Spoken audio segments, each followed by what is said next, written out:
avons le bonheur de commencer cette expérience il y a un an, exactement un an. La première expérience, cet échange intellectuel a eu lieu pour la première fois ici le 26 février 2025. Nous recevions Maître Robert Dossou autour du thème relatif à la Constitution du Bénin qui totalisait 30 ans cette année. Après lui, nous avons accueilli le professeur Joseph Diogbenou sur la problématique du droit de la famille, du Dahomey au Bénin d'aujourd'hui. Ensuite, avec l'IFRID, à travers l'UCAO, nous avons reçu sur les espaces de l'UCAO le professeur Maounion Kapo sur la problématique vaudou. Après lui, nous avons eu le professeur Victor Topanou sur le pacte et le serment, parce que nous trouvons que nous sommes à une époque où le serment ne tient plus lieu d'obligation à tenir parole. Nous avons également reçu M. Wilfried Léan-Ngombedi sur la fonction du porte-parole en condition de crise. Et pour finir, nous avons eu l'ancien ministre de l'Environnement, actuel maire de Cotonou, M. Luc Constant-Marie Niakadia, sur le design et l'éthique du bâtisseur. Ces chantiers profanes qui, d'une certaine façon, apportent ou posent le débat d'une certaine curiosité au niveau de notre société, nous a permis de traverser une année. Nous aurions pu recevoir M. l'archevêque depuis, contrainte de calendrier, ensuite autre chose, mais aujourd'hui notre bonheur est entier de le recevoir sur un thème qui nous intéresse tout autant que les autres, la problématique du berger, du pasteur, sécurisant, je dirais, les brebis.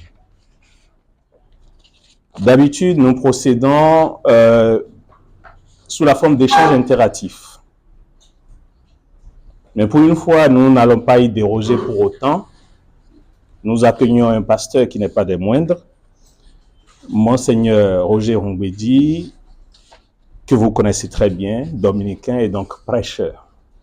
Nous n'allons pas louper cette occasion. Il fallait que nous l'écoutions de bout en bout. Et donc, l'objectif d'aujourd'hui sera de l'écouter sur une vingtaine, une trentaine de minutes, une communication sur le thème que nous lui avons proposé. Et ensuite, je poserai quelques questions et l'assistance aussi à partir de ce que vous avez reçu et écouté et d'autres préoccupations qui sont en vous, vous pourriez poser directement la question à M. l'archevêque pour que nous rentrions dans le sein de sa pensée. Merci, Monseigneur, et merci d'être avec nous aujourd'hui. Avant tout propos, je vous exprime ma gratitude pour votre aimable invitation. Après plusieurs reports du rendez-vous de ce jour, à cause des contraintes d'agenda, comme vous le disiez tout à l'heure, et d'autres empêchements qui se sont imposés à nous. Donc je me réjouis d'être avec vous ce soir pour ce temps d'échange. Comme on le dit, le temps de Dieu est toujours le meilleur. C'est vrai. C'est une précieuse occasion que vous m'offrez afin que je partage avec le prestigieux monde littéraire que vous constituez quelques réflexions théologiques sur le ministère épiscopal. Merci à vous tous pour votre invitation et déjà pour votre aimable écoute. Quelle est l'efficacité de la mission épiscopale auprès d'un troupeau en proie au doute et à la désillusion? Telle est la question fondamentale à laquelle vous me demandez de répondre à travers cette conférence. L'Église est dans la société et partage entièrement ses joies et ses difficultés, comme nous le dit Gaudium et Spes numéro 1. C'est le texte conciliaire du Vatican II. Et c'est donc dans le rapport message évangélique et efficacité pour la société que j'entends la question que vous me posez, à savoir, berger sans taureau finit sans troupeau. Quel taureau épiscopal pour un troupeau en proie au doute et à la désillusion? C'est le thème qui m'a été proposé. Oui. Les thèmes taureau et taureau épiscopal ne semblent pas du tout convenir aux notions utilisées dans la doctrine de l'Église catholique. C'est pourquoi je me suis permis de reformuler le thème comme suit. Les brebis, sans un bon pasteur, finissent dans la gueule du loup, confère Matthieu chapitre 9, verset 36, et Jean chapitre 10, verset 12. Quelle est l'efficacité de la mission épiscopale auprès d'un troupeau en proie au doute et à la désillusion? Nous essaierons ensemble de donner une réponse à votre question en analysant d'abord la figure du pasteur dans le Nouveau Testament. Le temps ne nous permet malheureusement pas de remonter jusqu'à l'Ancien Testament. Ensuite, nous présenterons le fondement christique du ministère épiscopal et enfin, nous verrons ensemble comment ce ministère peut être efficace dans un contexte de doute et de désillusion. Donc, le plan que nous suivons est celui-ci. D'abord, dans un premier temps, la figure du berger dans le Nouveau Testament. Et dans un deuxième temps, le sacerdoce du Christ, source et fondement du ministère épiscopal. Et enfin, mission et prophétique de l'évêque comme tenant la place du Christ dans l'Église. Alors, d'abord, la figure du berger dans le Nouveau Testament.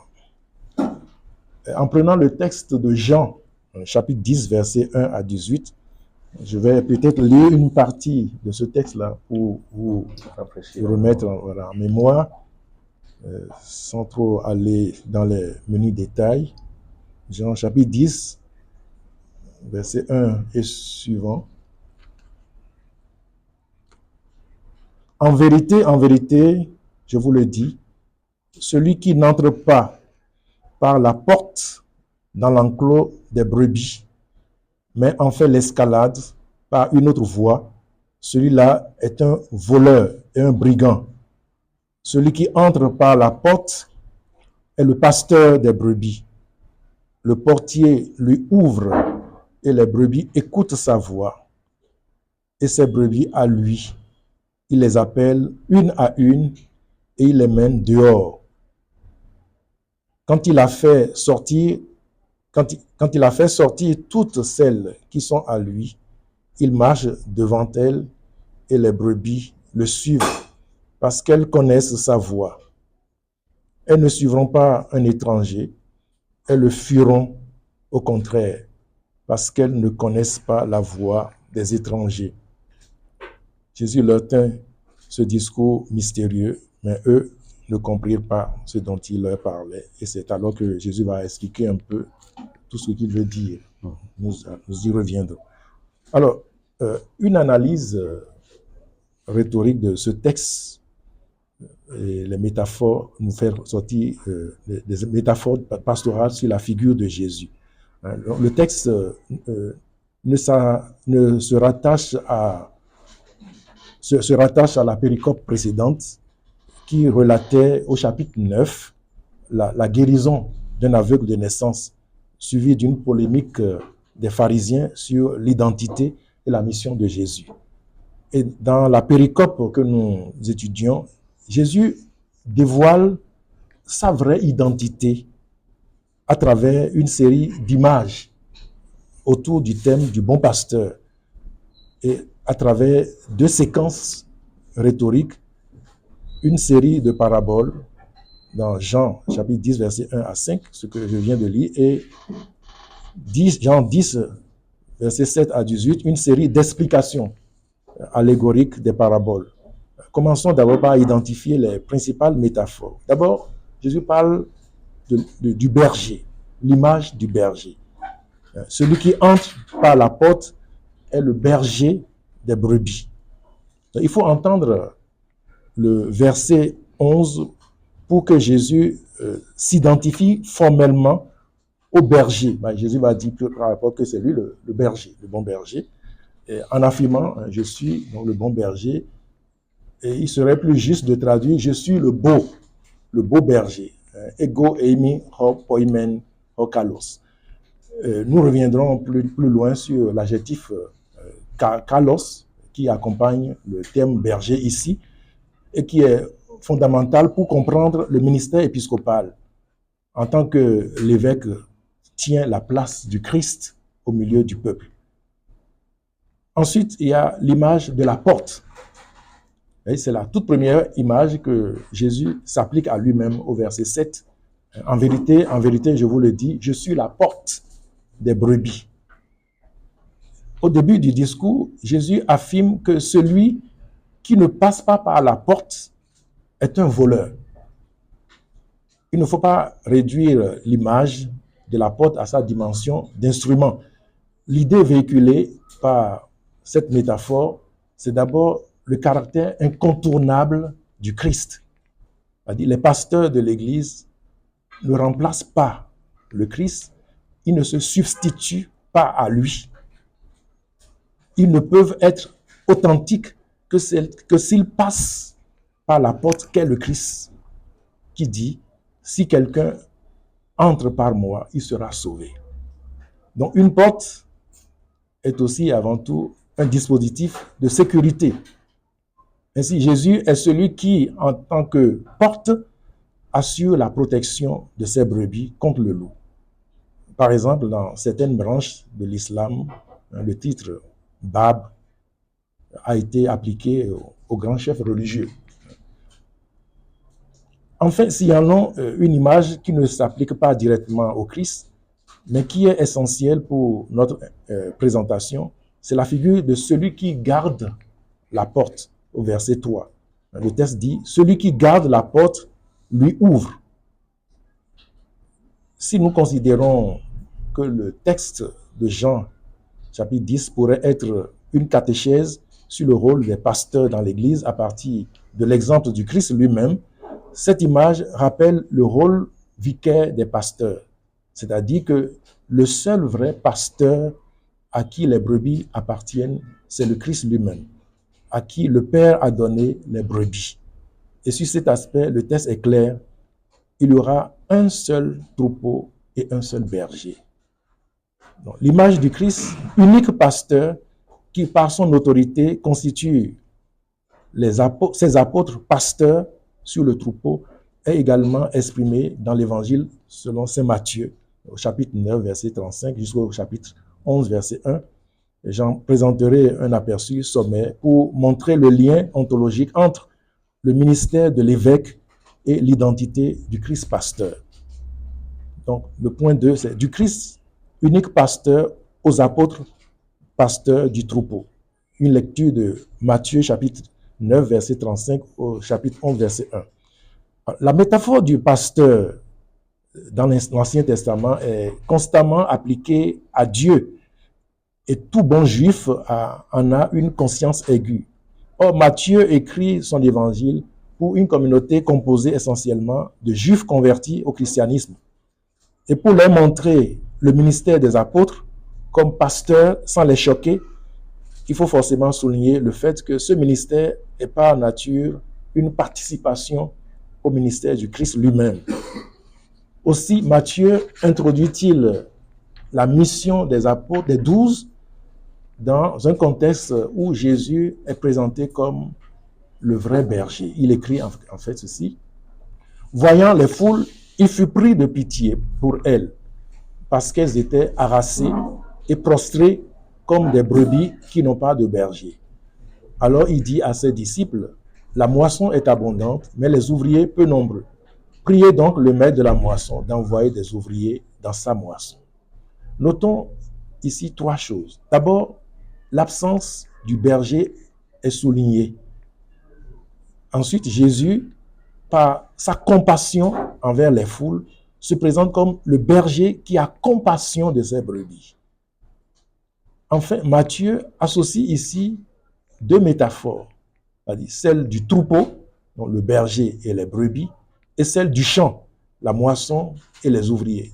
Cela suggère que si Jésus doit être regardé comme le vrai berger, maître et propriétaire des brebis, par l'autorité de son Père, les apôtres, quant à eux, en toute humilité, doivent se regarder avant tout comme des travailleurs, des ouvriers à qui la moisson n'appartient pas, mais qui sont associés par l'autorité divine à l'œuvre de la moisson.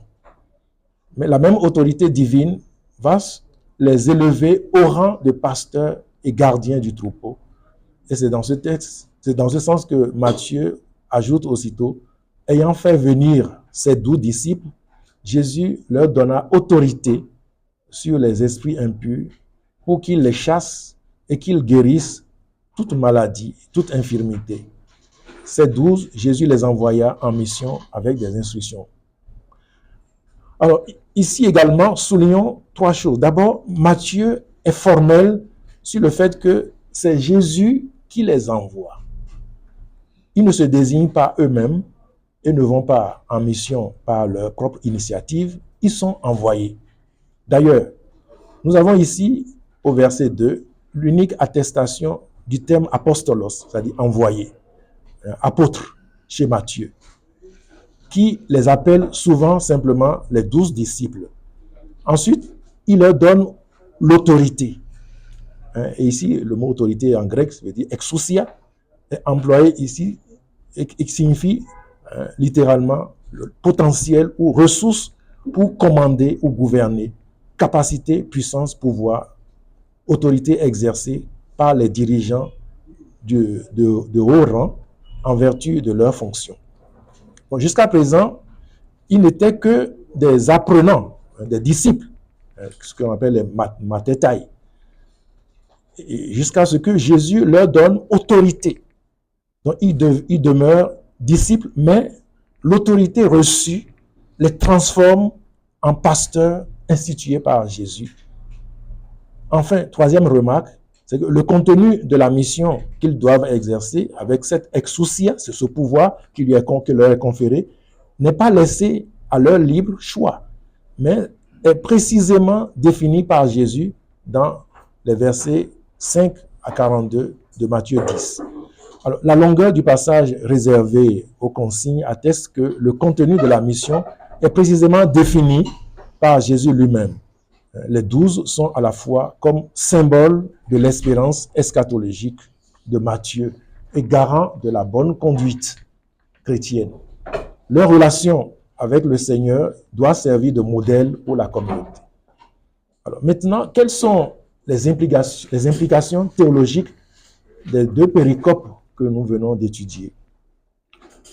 Quelques implications théologiques. La longue narration au cœur de laquelle Matthieu insère la mission des apôtres n'est pas un texte informatif. Matthieu fait ce qu'on appelle la théologie narrative, c'est-à-dire qu'il transmet un enseignement théologique par le biais d'une simple narration.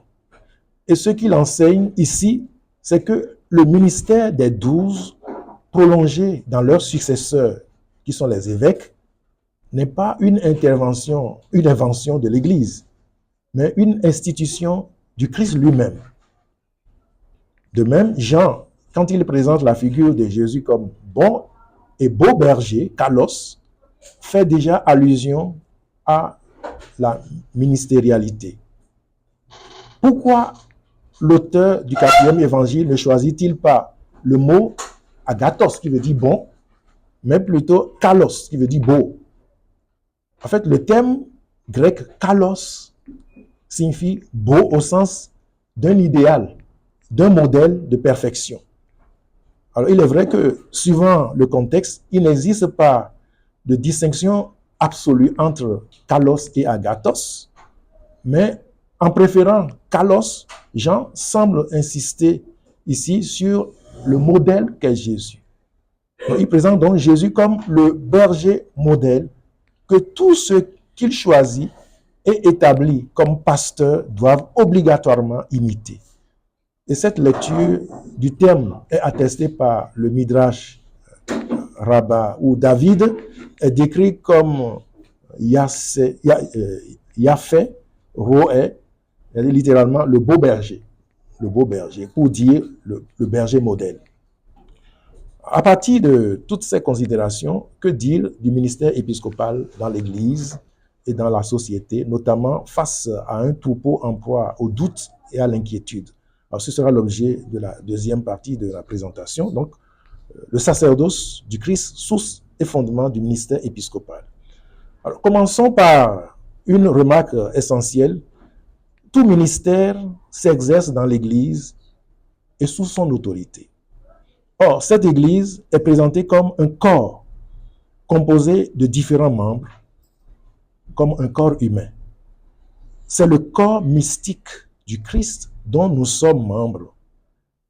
Et comme l'épouse s'ajoute à l'époux et forme un tout avec lui, de même, l'Église forme un tout avec le Christ historique et personnel. Et ce tout, on l'appelle le Christ total ou encore le Christ mystique.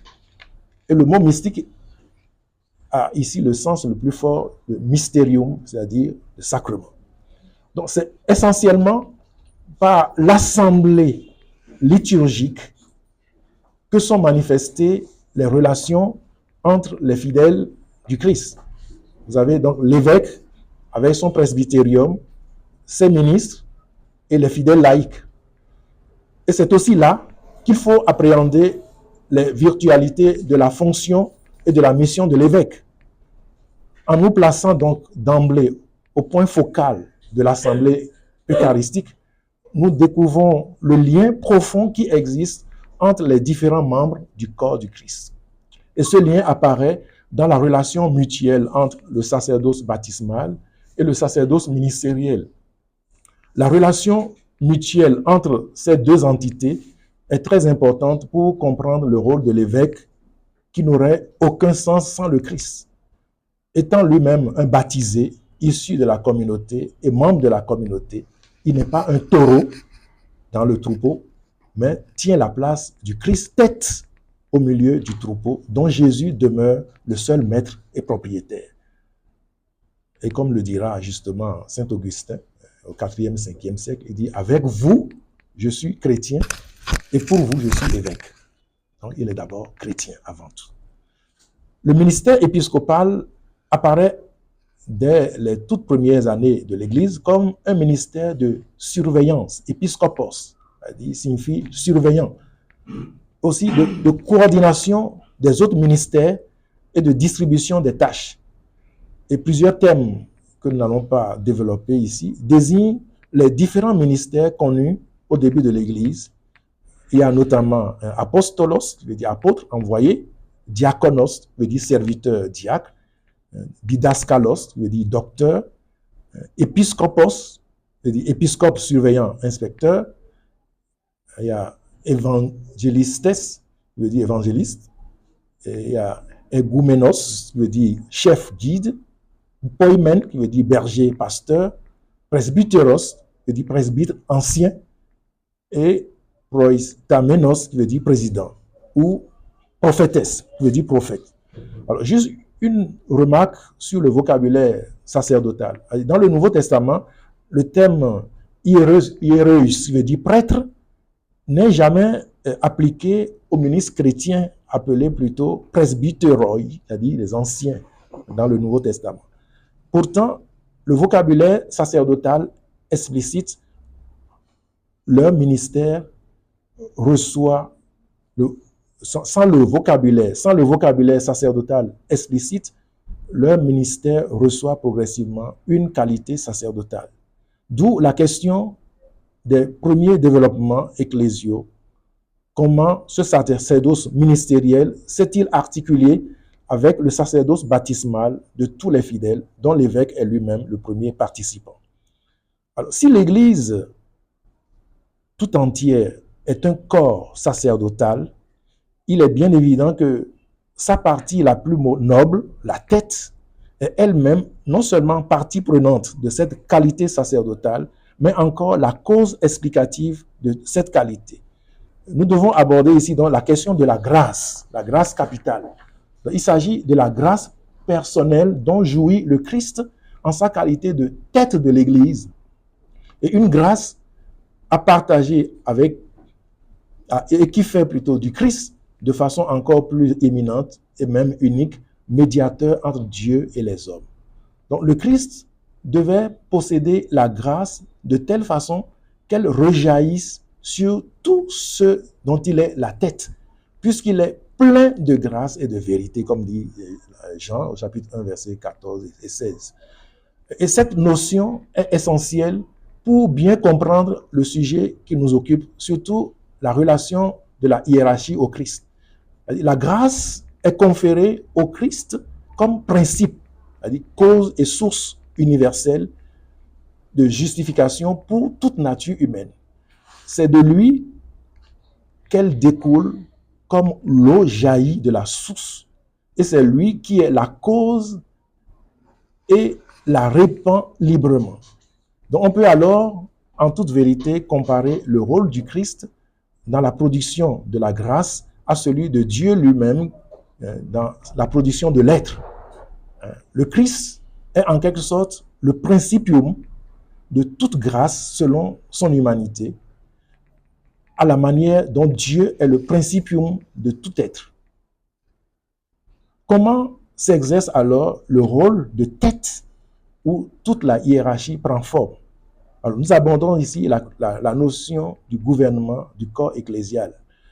Il est vrai que seul le Christ est tête à proprement parler, mais il fait participer des hommes à cette fonction, les plaçant à la tête de ce corps dont il est lui-même la tête. On peut même dire qu'ils en sont les chefs, ce que vous appelez de façon très imagée taureaux. Alors, quoique d'une façon dérivée et seconde, et tout en référence à la tête dont ils tiennent leur autorité et au bien du corps dont ils sont les serviteurs. Et c'est là tout le sens de la péricope de Matthieu que nous avons analysée plus haut. Et c'est ici précisément qu'il faut ancrer la manière dont le ministère de l'évêque se rattache au Christ. Alors, le document conciliaire Lumen Gentium nous éclaire bien à propos de la constitution hiérarchique de l'Église et plus précisément au sujet du ministère épiscopal présenté sous un angle à la fois christologique et ecclésiologique.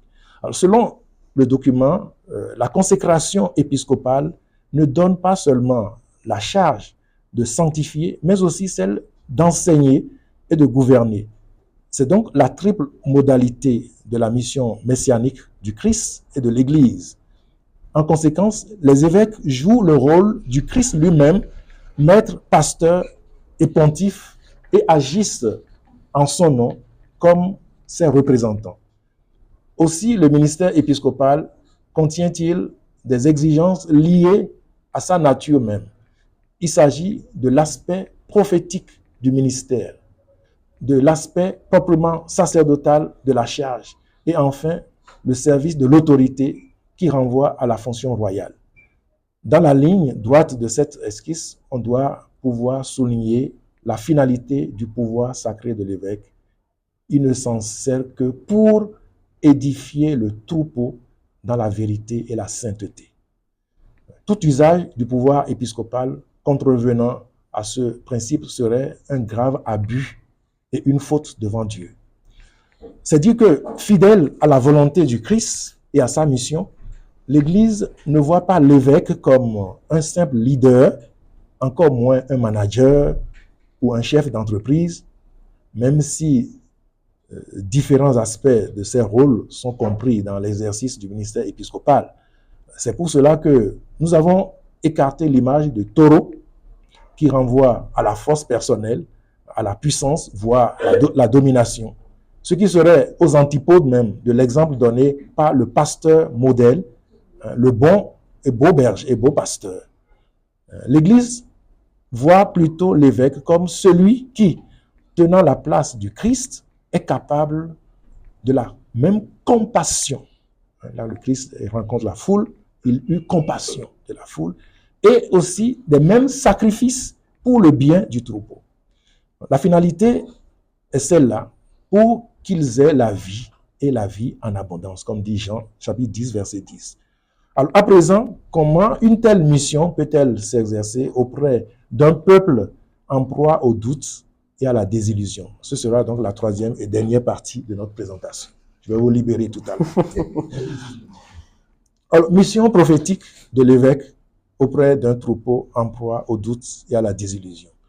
Alors, les considérations précédentes et surtout l'explication acquise durant les presque 10 années passées à la tête de l'archidiocèse de Cotonou m'autorisent à parler des doutes, mais aussi des espoirs du peuple dont je fais entièrement partie. Dans votre expression « troupeau en proie au doute », je pense qu'il faudrait voir non seulement les catholiques confrontés aux défis de la foi aujourd'hui, mais aussi l'ensemble de notre société en pleine mutation. Car, à y voir de près, selon une heureuse expression du pape François, nous ne vivons pas une époque de changement, mais un changement d'époque. En effet, les catholiques du Bénin en général, et plus particulièrement ceux de mon diocèse, ont conscience d'avoir à affronter de façon permanente le défi de la foi dans tous les secteurs de la vie sociale. Au nombre des défis, on peut évoquer le défaut de témoignage de l'identité chrétienne dans les milieux professionnels, sociaux, politiques et publics, la sécularisation croissante avec la perte de la mémoire chrétienne et les difficultés de la relève, l'insuffisante autonomie matérielle et financière qui freinent les projets ecclésiaux et la mission, la situation critique des catholiques dans un contexte sociopolitique instable marqué par la tension entre développement et démocratie. Par ailleurs, les défis de la société ne cessent de se multiplier, rendant souvent plus difficile le discernement au sujet de ce qu'on pourrait considérer comme valeurs sûres et engendrant aussi un conflit entre les valeurs et les intérêts légitimes. C'est l'éternelle question de la fin et des moyens. Au titre des défis modernes, évoquons la problématique de l'intelligence artificielle qui préoccupe particulièrement le pape Léon XIV et dont nous ne sommes nullement épargnés. La liste reste bien longue et il n'est pas nécessaire de l'épuiser ici. Évidemment, ce diagnostic ne signifie pas que certaines catégories des catholiques auraient perdu la foi. Ce qu'on constate, c'est que cette foi semble souvent ne pas résister chez certains à l'épreuve des vicissitudes de la vie, des séductions de la richesse ou des plaisirs du monde. La parabole du semeur nous en dit long à ce propos. Sans doute, chacun de nous doit-il s'interroger sur son attachement réel au Christ, à son évangile et à son corps ecclésial. Tous, personnes, groupes et mouvements divers, peuvent reconnaître que leur participation à la mission de l'Église a traversé des périodes sombres avec des tentations d'abandon ou de défection, en proie plutôt au doute, mais pas vraiment à la désillusion. On peut bien entendu être déçu d'un frère ou d'une sœur chrétien, catholique, ou même des ministres censés être les modèles de la bonne nouvelle qu'ils annoncent et qui peuvent avoir aussi parfois un style de vie discutable avec des choix ou des actions critiquables. Les doutes ou ce que vous appelez les désillusions peuvent aussi provenir de certains contre-témoignages de ceux qui prêchent une parole qu'ils ne vivent pas, ce qui est une cause de démobilisation chez certains fidèles. Par ailleurs, même s'il ne faut pas attribuer toutes nos difficultés présentes à l'hostilité des adversaires de l'Église, il serait naïf de nier que dans notre société, certains attaquent l'Église et œuvrent pour son affaiblissement. Ces vents extérieurs, même s'ils ne sont jamais parvenus à faire chavirer la barque de Pierre, c'est-à-dire l'Église catholique, ne manquent pas de secouer de façon assez préoccupante les fidèles du Christ. Alors, quelle est l'efficacité du ministère épiscopal face à ces situations où le troupeau est menacé? Quand la communauté chrétienne, en ses débuts, était menacée et persécutée, quand en particulier les apôtres furent jugés ou forcés au silence, Pierre prit la parole et répliqua devant le Sanhédrin: nous ne pouvons pas ne pas parler. Confère Actes chapitre 15, verset 20. Et dans sa première lettre, s'adressant aux responsables de communauté, Saint Pierre affirme: paissez le troupeau de Dieu qui vous est confié, veillant sur lui, non pas contrainte, mais de bon gré, selon Dieu, non pour un gain sordide, mais avec dévouement, non en commandant en maître à ceux qui vous sont échus en partage, mais en devenant les modèles du troupeau. Compère 1 Pierre, chapitre 5, versets 2 et 3. Enfin, plus près de nous, quand un éminent intellectuel italien, Pier Giorgio, attaqua l'Église à travers une lettre adressée au pape émérite Benoît XVI, mettant notamment en cause les scandales qui provoquent tant de douleur au cœur de l'Église, non à cause du tapage médiatique, mais en raison de la blessure qu'il constitue pour les victimes et pour l'Église, le pape émérite, en vertu de son autorité d'évêque, même émérite, répondit avec des paroles qui mériteraient d'être gravées dans le marbre en écrivant: ce n'est même pas un motif de soulagement de savoir que, selon les études sociologiques, le pourcentage de prêtres coupables de ces crimes n'est pas plus haut dans l'Église que dans les autres catégories socio-professionnelles. Mais en aucun cas, on ne peut obstinément présenter cette déviance comme s'il s'agissait d'une saleté propre au catholicisme. S'il n'est pas permis de se taire à propos du mal dans l'Église, il ne faut pas non plus se taire à propos du grand sillage lumineux de bonté et de pureté que la foi chrétienne a tracé au cours des siècles. Il faut se souvenir des grands personnages purs que la foi a produits, de Benoît de Nursie et sa sœur scolastique, de François et Claire d'Assise, à Thérèse d'Avila, Jean de la Croix, des grands saints de la charité comme Vincent de Paul et Camillo de l'Hélice, jusqu'à Mère Teresa de Calcutta, et les grands nobles personnages du 19e siècle.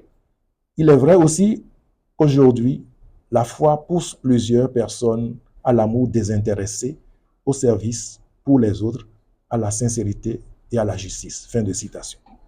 Alors, voilà 3 exemples lumineux qui nous montrent la figure et le rôle des apôtres et de leurs successeurs, les évêques, en face d'un peuple en proie au doute. Il s'agit, comme le bon berger qui donne sa vie pour ses brebis, d'aller courageusement au-devant du danger qui menace le troupeau. Et dans le passage de Jean 10, l'image du loup est évidemment une métaphore qui symbolise toutes les formes de danger qui peuvent menacer le troupeau. Jésus est celui qui, en tant que porte, assure la protection de ses brebis contre le loup, comme nous l'avons dit plus haut. De même, l'évêque est appelé à être la porte qui assure la sécurité et la protection des brebis contre les loups. Il est aussi celui qui garde la porte en tant que garant de la foi et gardien des mystères du salut. C'est pour cela que les évêques ont le devoir sacré de la vigilance, tant face aux questions de foi et de mœurs que face aux réalités sociales et politiques. Par la prière, les conseils, l'accompagnement, les exhortations, les encouragements, mais aussi des dénonciations.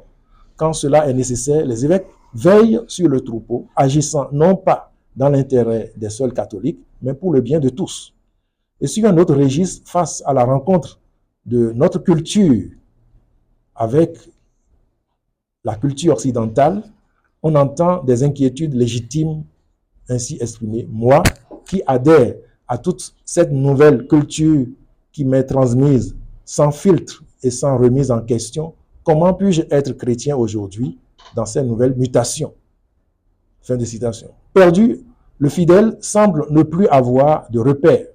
Par ailleurs, au Bénin, comme ailleurs, on note en ces dernières années un déferlement de discours dits de valorisation de nos cultures, mais qui se révèle finalement une propagande en faveur des cultes dits endogènes et non de la culture.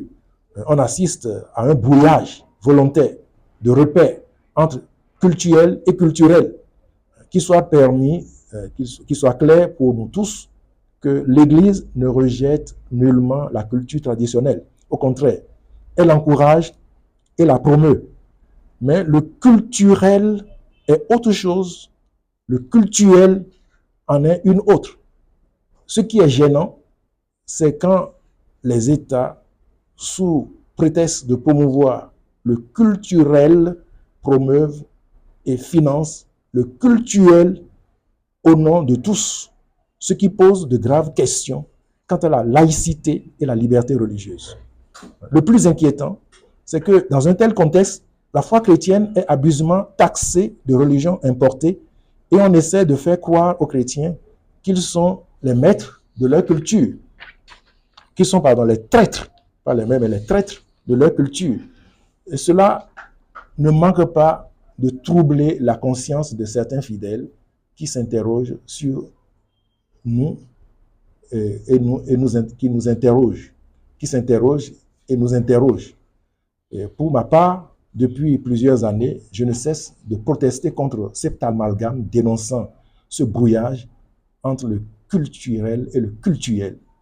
Par les prédications, les conférences, les catéchèses aux jeunes et aux adultes lors de mes visites pastorales officielles ou même informelles sur les paroisses, dans les villages ou en ville, je m'efforce de confirmer les fidèles dans leur foi. Cela consiste à les encourager à persévérer dans la foi chrétienne et leur montrer la cohérence entre foi chrétienne et culture africaine. C'est une manière efficace d'amener les fidèles à exercer leur liberté et leur sens critique pour vaincre le doute qui peut susciter en eux la propagande culturelle qui veut gagner du terrain chez nous. Une autre préoccupation, c'est l'aggravation des fractures sociales. Sur le plan mondial, l'écart ne cesse de se creuser entre riches et pauvres. Chez nous, malgré l'effort qui est fait par le pouvoir politique en place, la précarité continue de se développer avec l'apparition de couches sociales dont la misère semble devenir le destin, tandis qu'émerge une classe de nouveaux riches que le système semble faire prospérer. Face à cela, l'évêque ne peut rester silencieux. Aussi, dans ma dernière lettre pastorale, donnez-leur vous-même à manger, ai-je voulu rappeler la mission qui est la nôtre en tant qu'Église pour prendre soin des plus faibles et les aider à sortir de la misère. Il ne s'agit pas de cultiver l'assistanat, mais de susciter la responsabilité. Au regard de tout ce qui précède, il est évident que ce n'est pas par voie de juridiction que l'évêque exerce son action, mais par voie de témoignage, par voie prophétique. Ce qu'il met en œuvre, c'est l'autorité fondée sur la dignité de sa fonction. C'est son autorité spirituelle d'homme de Dieu. C'est sa puissance pneumatique et charismatique. C'est son dynamisme d'homme religieux, d'homme spirituel, mais également d'homme de terrain. L'évêque est attentif au plan horizontal, aux dimensions de l'homme qui a rapport avec d'autres hommes. Mais quand le Christ dit « rendez à César ce qui est à César et à Dieu ce qui est à Dieu », il rappelle par là que même César appartient à Dieu. Voilà pourquoi, restant sauf le principe de la liberté religieuse, dans un élan de charité pastorale, tout homme apparaît à l'évêque comme relevant de son sacerdoce. Car le Christ, pasteur modèle, affirme avoir d'autres brebis qui ne sont pas dans cet enclos. Alors, apôtre, premier témoin de la bonne nouvelle du salut, l'évêque doit annoncer à tous la bonne nouvelle. Il ne doit pas s'occuper de savoir si tel est du côté de l'exécutif ou de l'opposition, si tel est ultra-libéral ou socialiste, riche ou influent ou pauvre. Pour lui, pas d'étiquette. Il n'y a que des âmes à sauver. En s'efforçant d'imiter le Christ, pasteur modèle dont il tient la place, l'évêque veille dans la répartition des tâches et des responsabilités au principe de charité et de justice, en n'oubliant pas que le salut des âmes est la loi suprême de l'Église. En un mot, il s'agit pour l'évêque de veiller constamment à imiter le Christ, pasteur modèle. C'est l'identité du pasteur qui est symbolisée par la crosse de l'évêque que l'évêque tient. Ce n'est pas un bâton pour châtier, pour intimider et disperser.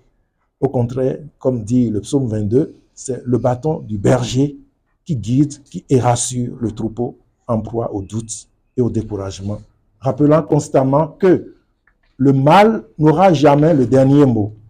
Et voilà l'efficacité de la mission épiscopale auprès d'un peuple en proie au doute et au découragement. Pour conclure, au terme de cette présentation, permettez-moi de souligner 3 points majeurs pour résumer l'essentiel de mon propos.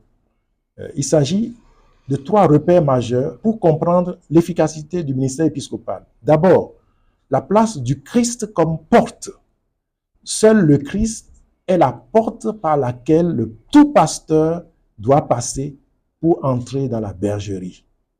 Il y a une exigence absolue de se conformer au Christ, exigence rappelée par le pape François avec des paroles particulièrement dures quand il écrit « Si le pasteur ne s'arrête pas pour écouter la parole avec une ouverture sincère, s'il ne fait pas encore s'il ne fait pas en sorte qu'elle touche sa vie, qu'elle le remette en question, qu'elle l'exhorte, qu'elle le secoue, s'il ne consacre pas du temps pour prier avec la parole, alors il sera un faux prophète, un escroc ou un charlatan sans consistance. » Fin de citation. C'est donc à travers l'entière configuration au Christ que l'évêque peut rassembler le troupeau en proie au doute. Deuxième chose, le berger qui donne sa vie pour sauver la brebis. Confère Jean chapitre 10, verset 11. Oui, il faut souligner l'importance du témoignage à donner par l'évêque lui-même, dans le thème de martyros, pour montrer la voie aux brebis égarées et les sauver. C'est en acceptant de se sacrifier à sa mission que l'évêque peut rassembler les brebis. Enfin, la mission prophétique de l'évêque, c'est une conséquence de sa configuration au pasteur modèle. Elle consiste à annoncer une parole de vérité, la saine doctrine à sauvegarder et à proclamer pour le salut des âmes. Ce qui fait la force de l'évêque et le soutien dans son ministère, c'est avant tout son amour pour le Maître. À Pierre, Jésus ressuscité ne demande pas ses compétences, il lui demande simplement « Simon, fils de Jean, m'aimes-tu plus que ceux-ci » L'esprit de l'évangile n'est donc pas systématiquement contre les crises qui peuvent être facteurs de croissance, mais la mission de l'évêque est d'être un véritable prophète pour confirmer le peuple dans la foi et dans la communion. Car le chrétien ne craint pas les transformations audacieuses lorsqu'elles sont pour le bien de la communauté, mais il sait que la révolution de l'évangile n'est pas celle de la force, mais celle de l'amour, selon l'exemple et le commandement de Jésus.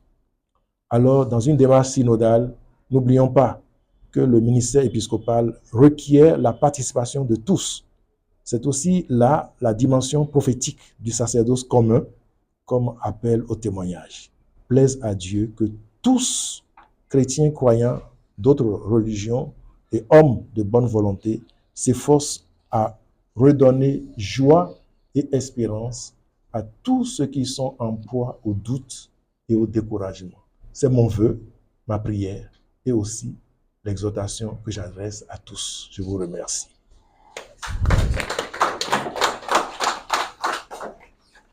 Propos, si on était en contexte de livre, je devrais donner un titre, je dirais la grammaire de l'épiscopat. Pour souligner, parce que vous êtes allé en profondeur, et on dit souvent que celui qui va à l'origine a souvent raison. En rattachant la communication à Jésus, la source, J'ai été convaincu au point que je suis plus ou moins tenté d'abandonner toutes les questions que j'allais poser, et notamment ce qui pourrait faire que nous avons des évêques assez pacifiques. D'ailleurs, ils sont tous pacifiques, mais nous en connaissons aussi d'assez coriaces, qui ont affiché une posture de révolution ou de révolutionnaire ou de contestataire. Et, et toute cette contradiction, toujours menée par la grâce de Dieu, nous a amené à sauver, je dirais, un peu les meubles. Je regarde la période de révolution, je regarde l'implication de Monseigneur de Souza, une figure consensuelle, et je regarde aussi la figure de Monseigneur Robert Sastre, vigueur, intellectualité, idéalité. Et je comprends en même temps dans votre propos que c'est toujours Dieu, c'est Jésus qui inspire et qui harmonise toute cette débauche d'énergie ou cette relative passivité d'un côté, pour que d'une porte à une autre, nous entrevoyions la grâce. La question que vous me permettrez de vous poser, je poserai plus ou moins 2 ou 3 questions, et les participants aussi vont y aller. Êtes-vous,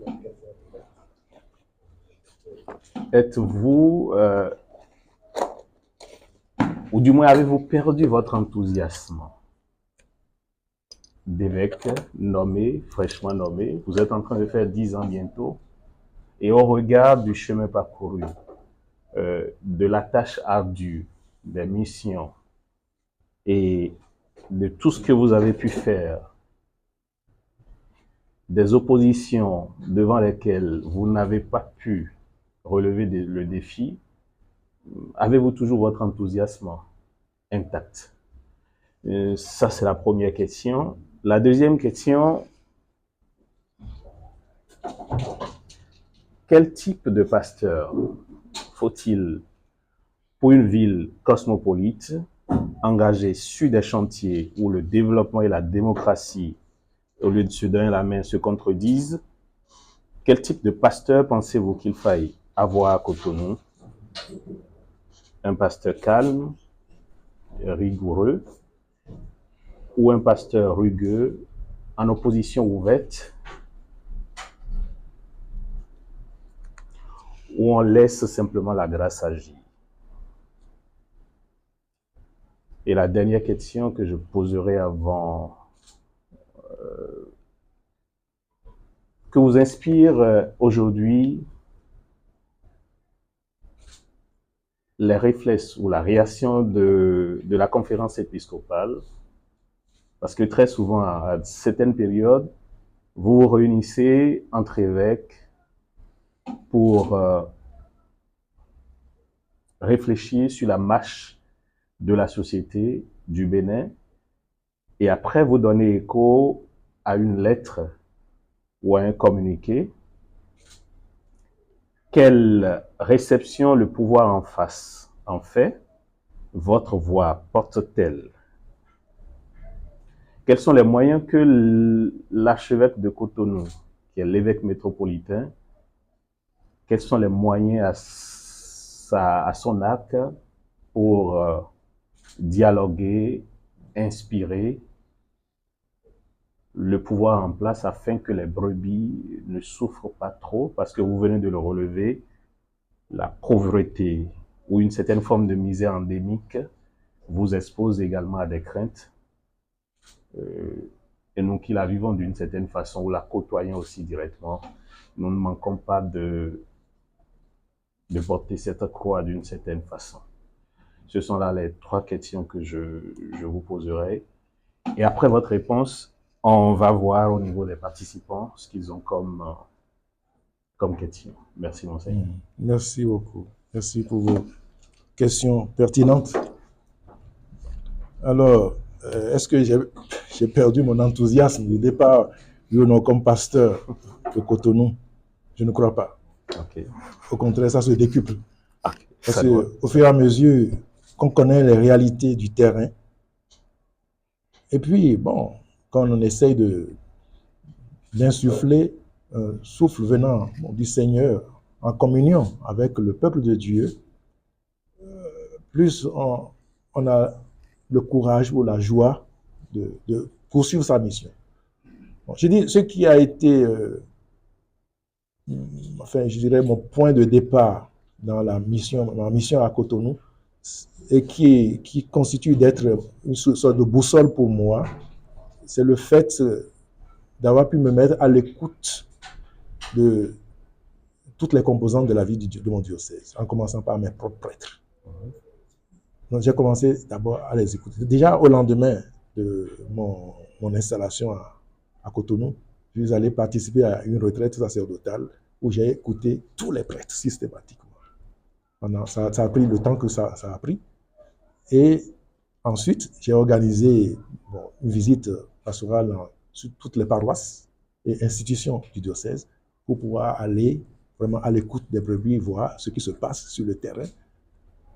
Et c'est à la suite de tout cela, puis toutes les audiences que j'organise à l'archevêché, c'est tout cela qui m'a permis de percevoir en lien avec tout ce que j'ai échangé avec le peuple de Dieu, l'importance de mettre en place un plan stratégique qui donne une certaine vision dans notre mission et puis la stratégie pour accomplir cette mission. Et d'où le premier plan stratégique d'action pastorale. Et bon, c'est vrai, quand vous voulez apporter une certaine nouveauté comme ça, là, ça dérange toujours. Oui. Donc ça a vraiment mis du temps pour que les gens puissent comprendre le bien fondé de ce plan. Et du moment où ils ont compris, eh bien, le deuxième plan stratégique n'a pas mis vraiment enfin, il n'y a pas eu beaucoup de difficultés à le mettre en place. Et je suis vraiment heureux de voir que le peuple de Dieu sait ce à quoi nous sommes engagés.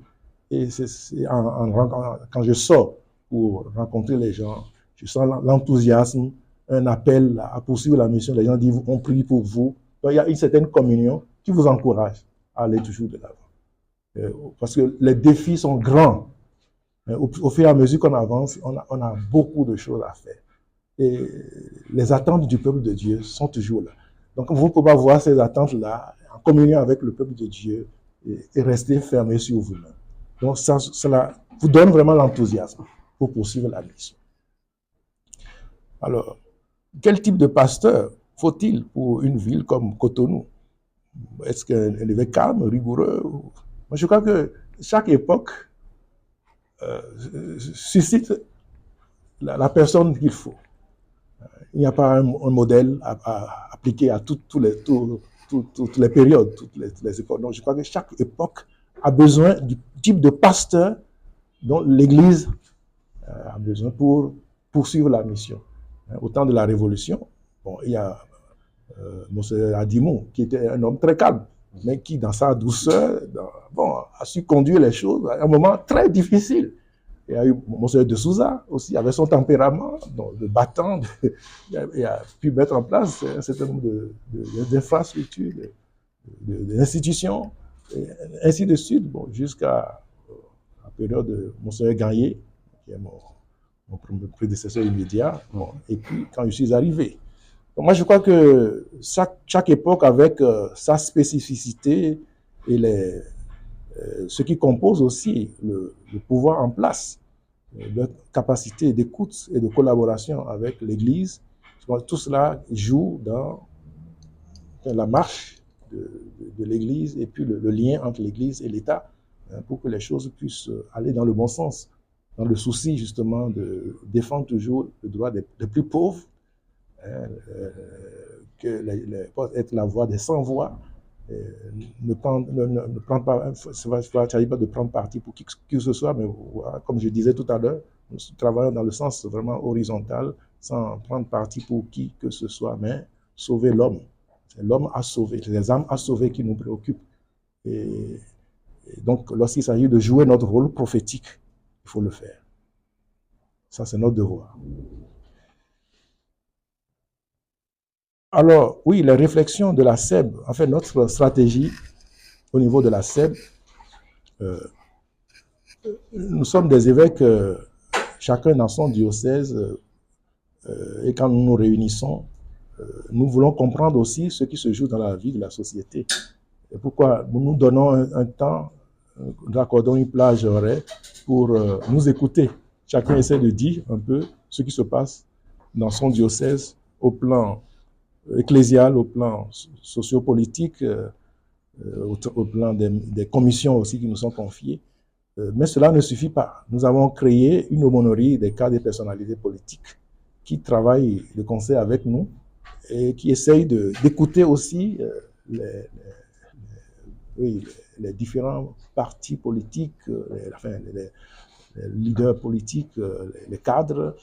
Et c'est grâce à ce creuset que nous essayons de comprendre, parce que nous rencontrons toujours l'aumônier des cadres et personnalités politiques et même d'autres acteurs politiques qui pourraient solliciter aussi avoir une audience avec nous. Donc, c'est après avoir analysé tout cela que nous essayons de sortir à travers notre communiqué final une parole qui interpelle, qui soit une parole prophétique et attirer l'attention sur les exactions qui se posent au niveau de la vie sociopolitique et comment nous devons faire pour construire la cohésion, pour construire la justice, la paix, l'entente, la communion, le vivre ensemble. Donc, ce sont ces éléments-là sur lesquels nous essayons d'insister et interpeller le pouvoir en place s'il y a besoin. Mais, comme je disais, sans prendre parti pour qui que ce soit. Mais le bien de tous. Donc, nous ne voulons que le bien de tous. Alors, comment je fais pour dialoguer avec le pouvoir en place?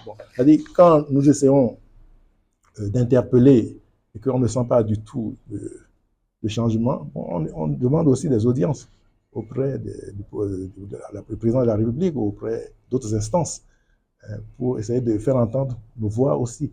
Et moi, en tant qu'archevêque de Cotonou, individuellement, je cherche aussi, bon, c'est pas toujours facile, c'est pas toujours facile, mais je cherche toujours à rencontrer le chef de l'État, donc peut-être pour discuter individuellement sur certaines questions, préoccupations, ou avec le vice-président de la conférence, ou quelques autres personnes en cercle restreint, pour essayer d'interpeller sur tels éléments. Bon, nous essayons de faire notre rôle, de jouer notre rôle, mais on ne peut pas forcer non plus le pouvoir en place à aller dans le sens que veulent les évêques. Mais notre rôle prophétique, nous devons le jouer à fond. Nous n'avons pas les armes pour obliger qui que ce soit. Ce n'est pas là notre mission. Notre mission consiste à interpeller, à éclairer et à dire voilà ce que nous devons faire pour que la cause, le bien du peuple soit sauvegardé. Merci, Monseigneur, pour ces questions. Je ne vais pas en rajouter, même s'il y en a. Nous allons faire en sorte que les participants interviennent. 2 questions au plus. 2 questions au plus par intervenant. Des questions assez courtes pour permettre à Monseigneur de mieux rentrer dans l'économie de ce que vous voudrez dire et que ceux qui veulent intervenir ou poser des questions puissent lever le doigt et tour à tour, on va les prendre pour enregistrer les questions.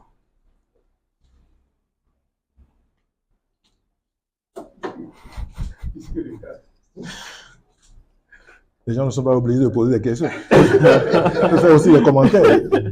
Ok, voilà. Monsieur dit, vous pouvez aussi faire un apport et tout. Voilà, il y a juste... Alors, ok. Merci beaucoup, Monseigneur, pour cette belle communication.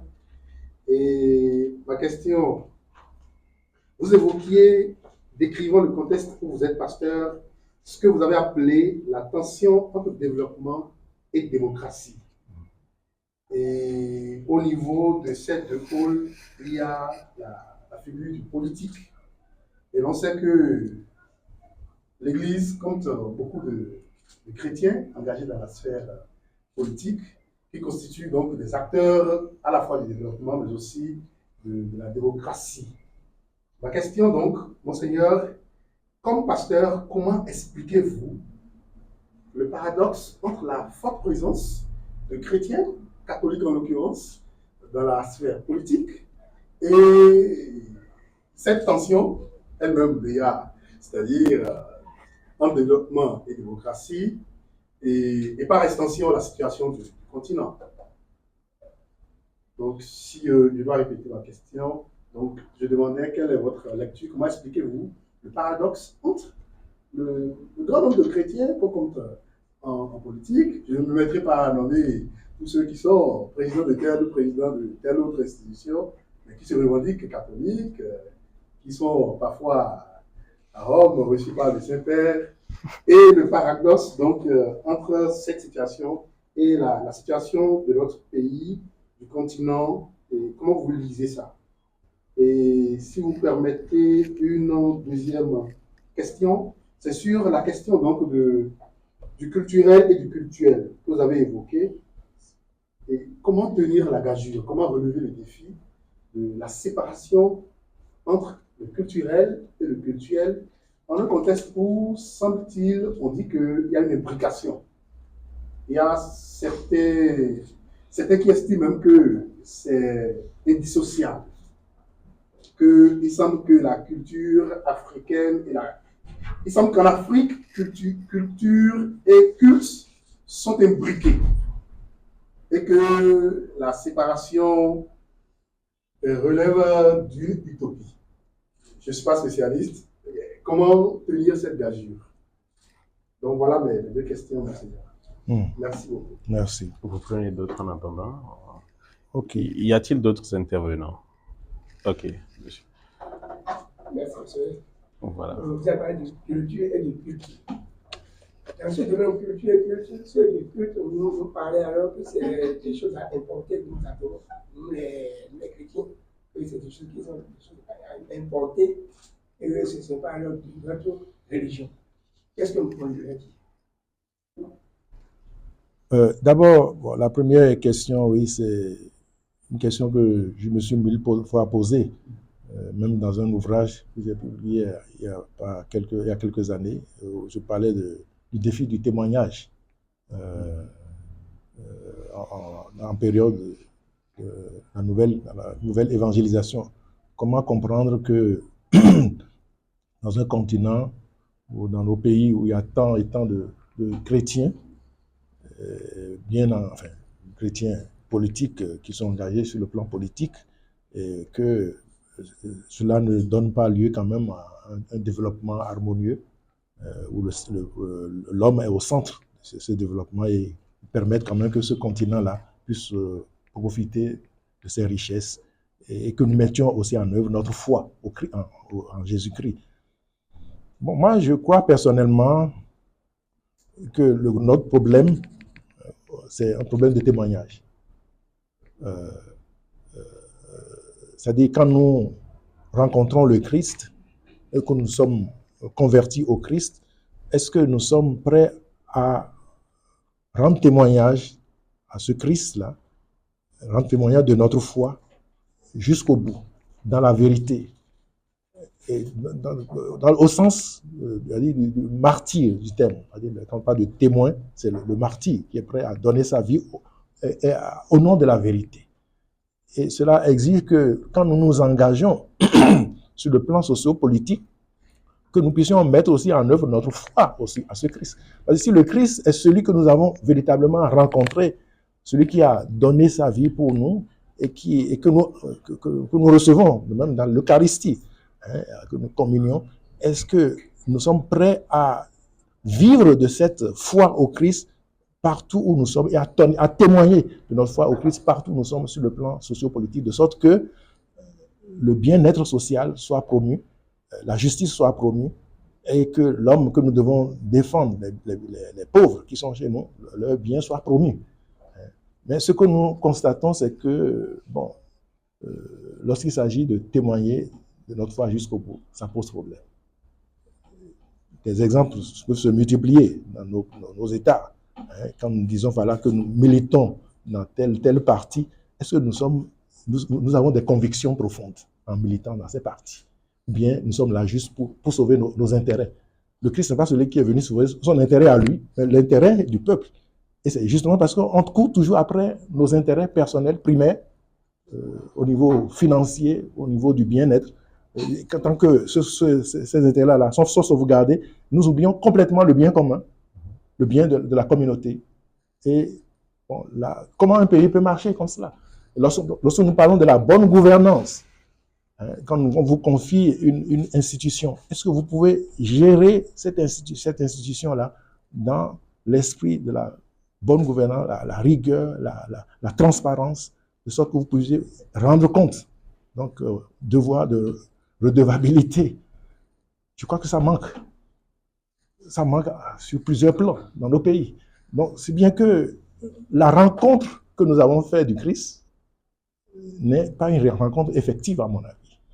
Et tant que nous ne sommes pas réellement convertis au Christ, aux valeurs évangéliques, ces valeurs que le Christ nous a apportées, nous ne pouvons pas vraiment militer pour la cause de l'homme. Parce que le Christ, qu'est-ce qu'il a fait? Il a milité pour la cause de l'homme jusqu'à verser son sang pour la cause de l'homme. Et c'est du moment où nous avons rencontré le Christ dans ce sens que son esprit nous habite, que son souffle nous habite et que nous serons prêts à tout et à poser des actes prophétiques dont je parlais tout à l'heure qui doivent amener justement ceux qui sont au pouvoir à lâcher prise, et à s'investir vraiment pour le bien de l'homme, le bien de la communauté, le bien de la société. Donc moi je crois que nous avons encore du travail à faire du point de vue de comment faire pour que nos chrétiens puissent véritablement être gagnés complètement par la cause du Christ et s'engager. Bon, c'est la raison pour laquelle nous insistons beaucoup dans notre pastorale sur la foi authentique. Depuis que je suis là avec les plans que nous essayons de mettre en place, former nos fidèles à la foi authentique. Et du moment où nous ne rencontrons pas le Christ, nous ne sommes pas convertis à l'évangile, je crois que nous serons toujours en deçà de cette mission qui est la nôtre. Moi, bon, je peux me tromper, mais nous sommes là pour chercher la vérité ensemble. Alors, oui, la deuxième question liée au culturel et qui aurait une imbrication. Moi, je crois qu'il faudrait faire la part des choses. Lorsque nous parlons de la culture, c'est quelque chose de clair. La culture, c'est ce que nous créons et tout le monde est redevant de la culture. Quand je parle de la culture africaine, je suis enraciné dans ma culture africaine. Je veux être enraciné dans ma tradition, dans tout ce que je peux faire. Mais ce n'est pas la même chose que le cultuel. Dans le cultuel, il y a le culte à rendre, donc il y a le lieu d'une confession, du religieux. Bon, lorsqu'il s'agit de croire, que tous les peuples ne sont pas seulement liés aux Béninois, tous les peuples de la terre, lorsqu'il s'agit de croire, et Saint Paul aussi a relevé même les païens, la façon dont ils adoraient les dieux et communiaient avec Dieu, comment vous pouvez communier avec cette divinité tout en communiant à l'Eucharistie. Donc il y a quand même une distinction à faire lorsque nous parlons de cultuel. C'est là où il s'agit de croire en un Dieu, à des divinités, et ça met en branle tout un ensemble d'êtres, de façons d'être, et même de toute une liturgie, tout un ensemble de comportements, mais qui nous lie complètement à une divinité, dans un rapport, à un transcendant, à un être transcendant. Mais c'est vrai, c'est dans notre culture que tout cela transparaît. Mais il ne faudrait pas mélanger les choses en disant que, voilà, quand vous faites le cultuel, je suis dans la culture. Mais la culture, c'est autre chose, c'est une chose. Le cultuel, qui est de l'ordre le rapport au transcendant, c'est autre chose. Et il ne faut pas mettre en place le cultuel pour dire que, voilà, nous sommes en train de promouvoir le culturel. Donc, je crois qu'il faut faire la séparation des choses, en sachant que, bon, moi, quand l'Église parle de l'inculturation, c'est comment annoncer Jésus-Christ aux gens de ma culture, de sorte qu'ils puissent, tout en étant ceux qui sont rencontrés véritablement le Christ, sans se sentir étrangers au message que le Christ apporte. Donc ça, c'est une problématique qui est quand même forte dans l'Église aujourd'hui. Nous parlons de l'inculturation. Et ça, c'est du moment où nous rencontrons le Christ dans ce que nous sommes, que nous pouvons aussi être convertis à l'Évangile. Donc c'est une des préoccupations de l'Église depuis les premiers temps. Je dis les premiers temps, parce que Saint Paul a été le premier à inculturer la foi, en fait, dans la rencontre avec les Grecs, hein, de sorte qu'il puisse, en particulier, qui était un juif total, dit, mais la rencontre avec les païens, les païens n'ont pas besoin d'être juifs pour pouvoir être chrétiens. C'est la foi, la question de foi. Donc, je crois que cette confusion-là, ça conduit beaucoup de gens à s'enraciner même dans leur syncrétisme, pour dire qu'on peut être chrétien catholique et tout en étant dans les d'autres divinités, que c'est la même chose. Mais ça, c'est terrible. C'est terrible. Et dire que la religion chrétienne, c'est une religion qui vient d'ailleurs, mais c'est ne rien connaître de l'histoire même de l'Église, ou l'histoire du salut. Moi, j'étais en train de donner un cours maintenant aux séminaristes pour leur faire comprendre que dès les débuts, l'histoire du salut a commencé même avec l'Afrique, avec les Noirs, ce qu'on appelle les couches couchites. Et ils étaient tout au départ dans la transmission même des données de la foi, tout au début. Et d'ailleurs, quand on parle le christianisme, c'est la religion de la révélation du Christ. Dieu s'est révélé par la parole. Et ce Dieu, il se révèle par la parole à tous les peuples.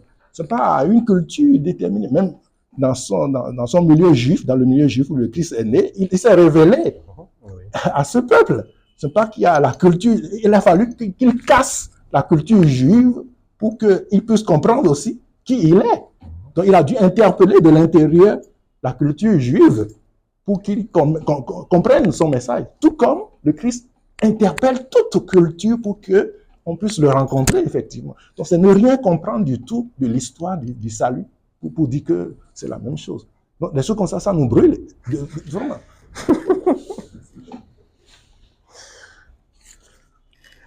Bon, Monseigneur a répondu aux questions. Tu veux t'essayer? Ok, d'accord. L'appétit est arrivé. Monseigneur, bonsoir. Merci pour la présentation. Le débat sur la différence entre le culturel et le culturel m'intéresse très bien. Et il me semble que le peuple est tiraillé par ce qu'ils doivent en principe éclairer. Parce que parfois, quand ce n'est pas l'acteur politique, vous l'avez bien déterminé tout à l'heure, c'est l'acteur religieux. Et je mets l'accent surtout sur l'acteur religieux parce que il me semble que le débat a commencé par eux d'abord. Quand je parle d'acteur religieux, je ne fais pas de différence entre chrétiens catholiques, etc. On va donner des exemples pratiques. Le chrétien catholique qui passe dans son quartier et qui voit un spectacle de l'écho, qui s'arrête et qui regarde, est-ce qu'il a prêché déjà avec sa foi? Au début, les acteurs religieux disent qu'il a totalement prêché avec sa foi. Or, vous l'aviez si très bien défini que le cultuel appelle un processus, une relation avec une force ou un être transcendantal. Le simple fait de regarder plutôt qu'il danse, est-il déjà fidèle chrétien qu'il est prêché avec sa foi, qu'il est prêché avec Jésus-Christ? C'est là tout le débat. Et on a vu beaucoup d'acteurs religieux insister là-dessus, de sorte que le chrétien lui-même, il a même peur de passer par là où on a fait la veille le spectacle de l'Église. C'est-à-dire que même le lendemain, quand tout est terminé, il n'a pas envie de passer par là parce qu'il sent comme une sorte de colonisation spirituelle qu'il ne peut pas justement risquer.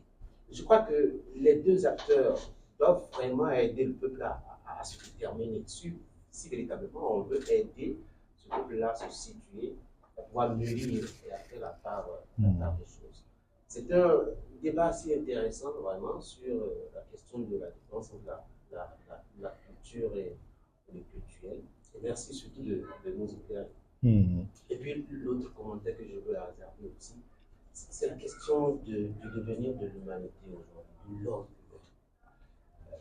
Je ne sais pas si il faut mettre toutes les religions au banc des accusés, Mais j'ai l'impression que l'homme a échappé aux religions aujourd'hui.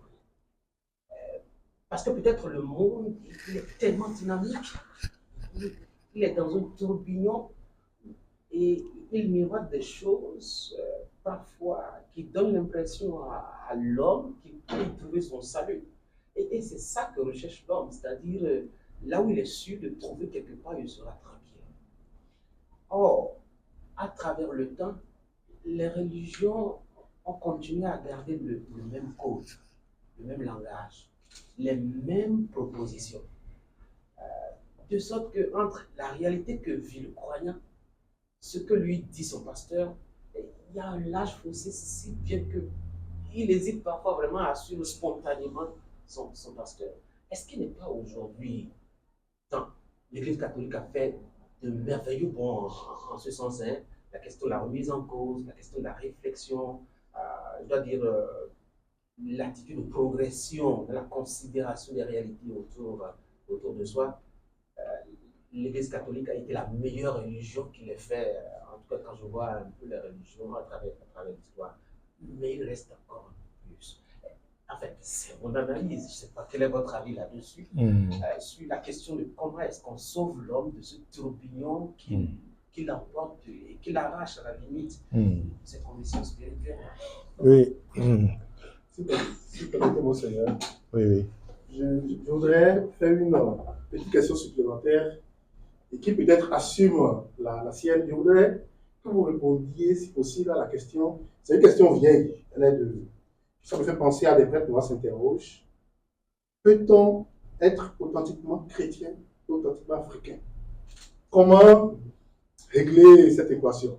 Comment rester authentiquement chrétien et en même temps authentiquement africain? Mais il y a des exemples, de multiples des exemples. D'abord, c'est Aloukonou, qui a été quand même l'initiateur de Mewendo avec Daha Kanzan. Peut-on dire qu'il n'est pas africain? Il n'est pas chrétien. Et Daha Kanzan, qui est comme un homme qui est sorti de la région endogène, il a fait une conversion radicale.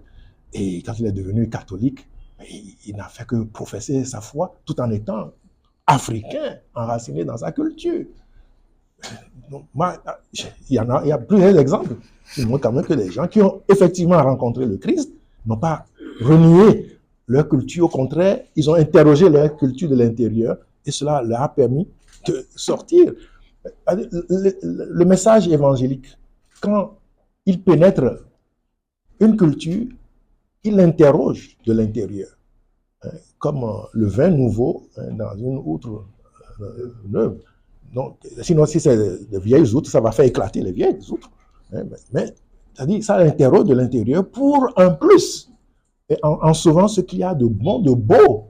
Et c'est le meilleur que le Christ vient sauver pour permettre à l'homme, oui, d'être plus épanoui, d'avoir une vie en plénitude. Ce ne sont pas les vieilles outres ou les vieilles calebasses de nos ancêtres. Mais ce qu'il y a de beau et de bon, c'est ça que le Christ vient prendre pour les transformer et amener l'homme à être épanoui, à être plus homme, plus homme. Donc, moi, je crois que ce que vous dites est très intéressant. On ne peut pas vivre aujourd'hui sa foi en solitaire.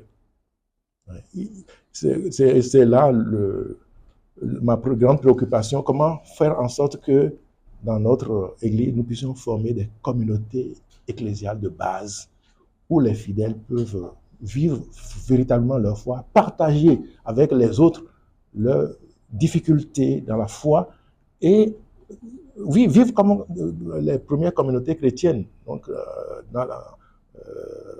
selon le même esprit, la même âme, en union de cœur, d'esprit, et s'entraider autour du Christ. Parce que lorsqu'on est seul, mais on est confronté à toutes sortes de difficultés et puis au découragement aussi.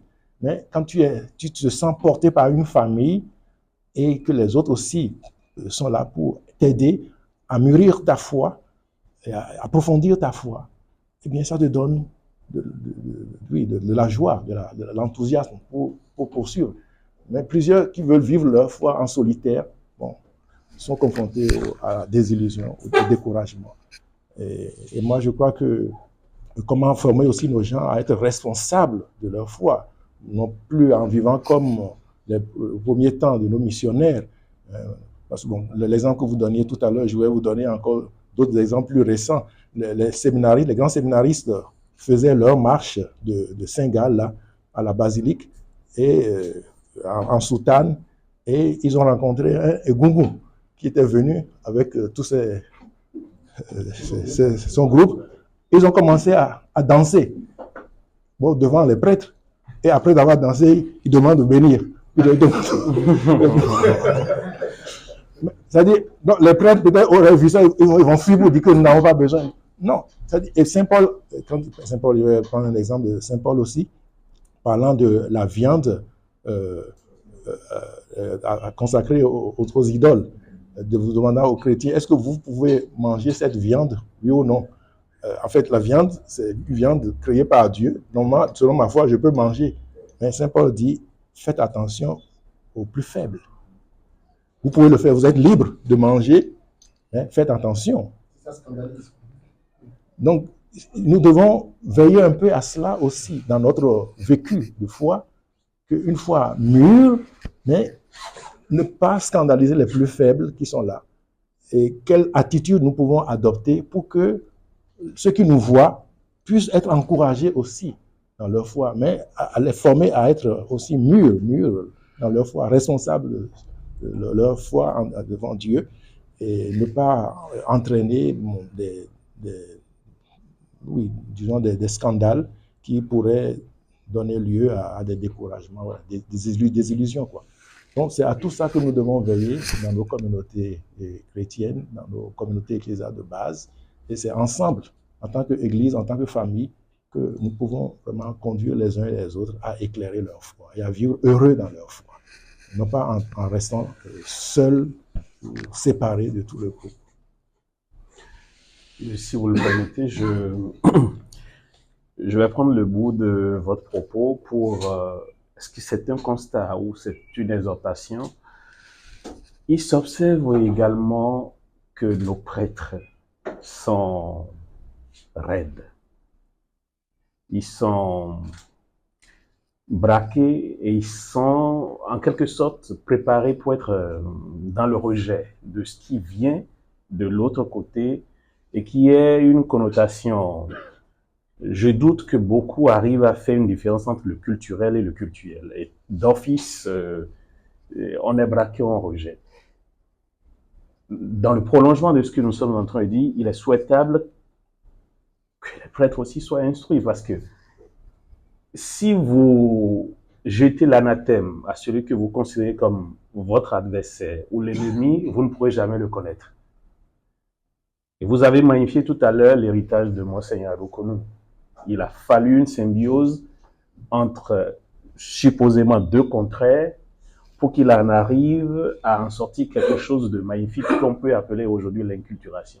Il faut dire les choses, nous avons des prêtres qui manquent de ce courage intellectuel et de ce courage humain pour aller dans le fond des choses, quitte à se perdre. Pour gagner, il faut perdre quelque part. C'est ce que je voulais compléter. Je voudrais parler en tant que pasteur de la gestion des ressources humaines de vos prêtres. Il arrive des situations où est-ce que vous rencontrez des difficultés dès lors que vous affectez un prêtre, il refuse de partir. Et quelle est la lecture que vous faites de ça, comme ce fut le cas de Monseigneur de Souza, je tais le nom de la paroisse, où lui-même, je ne sais pas, au décret, canot, tout ça là, et il s'est autoproclamé curé de la paroisse. Et c'est au moment où il est venu sur cette paroisse-là que le prêtre là, le curé, a plié le bagage et est parti. Quelle lecture vous faites de ça là? Merci beaucoup. Je dis, le message du Christ est adressé à tout le monde. Ce n'est pas parce qu'on est prêtre qu'on est déjà converti au Christ. La conversion, elle est permanente, elle concerne nous tous, que ce soit prêtre, évêque, pape. Donc, si la configuration au Christ n'est pas encore faite, il y a des choses, il y a encore beaucoup à s'interroger par rapport à la vie de foi de ce prêtre. Et donc, moi, je crois qu'il faut avoir toute la patience la douceur, la pédagogie, de l'approcher, de lui faire comprendre. Bon, l'Église a mis en place un certain nombre de dispositions canoniques, de procédures pour régler ces choses-là. Bon, s'il n'est pas à sa place, il faut prendre tout le temps, toute la douceur pastorale pour le lui faire comprendre. Mais s'il résiste toujours, ça veut dire qu'il résiste contre l'Église, hein, et l'Évangile, et ensuite contre le Christ lui-même, qui est la tête de cette Église. Donc il faut le lui faire comprendre. Bon, je crois que c'est une interpellation que nous devons nous lancer à nous individuellement, et comme pasteur, premier pasteur de l'Église, ne pas laisser ces choses-là se perpétuer, quoi. Et que cela ne soit pas un lieu de scandale surtout. Hein, quand le scandale se provoque, ça peut être dommageable pour tout le corps ecclésial. Et le Christ le dit, que quand quelqu'un est en cause de scandale, il vaut mieux le faire disparaître de la communauté, hein, plutôt que de laisser là. Et sinon, ça va être une grande difficulté pour l'ensemble du corps. Parce que la Bible a créé Aboumé. Je sais que c'est écrit Aboumé seulement, et puis c'est Aboumé que ça. Mais oui, Wendo. Oui, Wendo, c'est ça, c'est Aboumé. Oui, bon. Est-ce qu'on ne pourrait pas propager Dakar pour les diocèses? Oui, moi, je crois. Alors, c'était pas amener quelqu'un alors d'Abomey pour qu'il passe alors cette cérémonie dans les églises. Non, je crois que pour les funérailles, selon le rite de Meurendo, ce n'est pas seulement limité à Abomey. Donc, il y en a qui le font ici aussi, dans le ciel de Cotonou ou ailleurs. Mais si vous le voulez, vous comprenez un peu tout ce qui se joue là-dedans, vous pouvez les solliciter. Donc ça, c'est bon. Il faut que, c'est sur la culture fond. Bon, est-ce que la culture Bariba, Odedi, est-ce qu'ils entreraient là-dedans? Bon, c'est à voir. Mais, comme dit le pape Benoît XVI, qui insiste beaucoup sur l'interculturalité, quand il y a une œuvre d'inculturation réelle, ça doit pouvoir traverser aussi toutes les cultures, parce que ça fait du bien à toutes les autres cultures. Donc il faut voir le bien fondé qu'il y a là-dedans.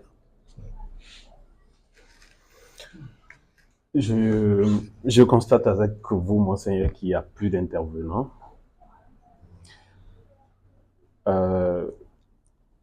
Je voudrais savoir si vous avez un mot de fin avant que je ne conclue ou... Non, mon mot de fin, c'est vous remercier vraiment pour cette opportunité que vous donnez à partager avec vous sur ces thèmes qui me semblent pertinents et qui disent un peu vraiment l'actualité aussi, notre Église et le rôle que l'Église doit jouer comme ferment dans nos sociétés. Et c'est à ces occasions que nous pouvons mieux nous connaître et faire connaître aussi la mission de l'Église et bon, être à l'écoute aussi du peuple de Dieu pour que nous puissions poursuivre la même marche synodale ensemble, quoi. Donc je voudrais vous remercier sincèrement pour cette opportunité et bon, vous demander de prier pour nous aussi, parce que ne pensez pas que c'est vous ceux qui avez besoin de prière. Nous, en tant que vos premiers pasteurs, nous avons besoin de vos prières aussi pour pouvoir mieux conduire le troupeau que le Seigneur nous a confié.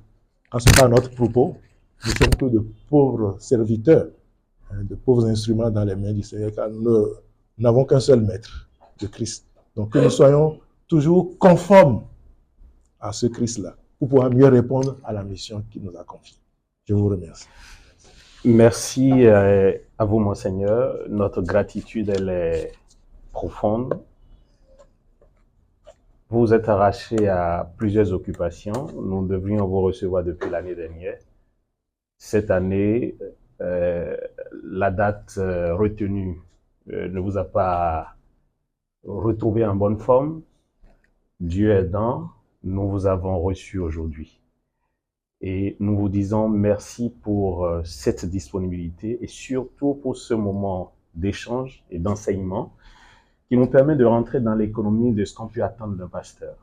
Et surtout, se désillusionner de ce qu'il faille faire confiance à la force. Nous supposons que même si nous ne voyons pas l'archevêque de Cotonou brandir les muscles, nous supposons que vous arriviez d'une certaine façon à faire entendre votre voix et nous espérons que, au-delà de ce que nous avons semé ici, les interrogations de chacun, même les voix qui se sont tues dans le silence, qui ont résonné à votre oreille, vous savez que nous avons des attentes et nous souhaitons que ces attentes vaillent une récrimination d'une certaine façon pour que nos misères soient moins perceptibles, qu'elles soient spirituelles, humaines, matérielles.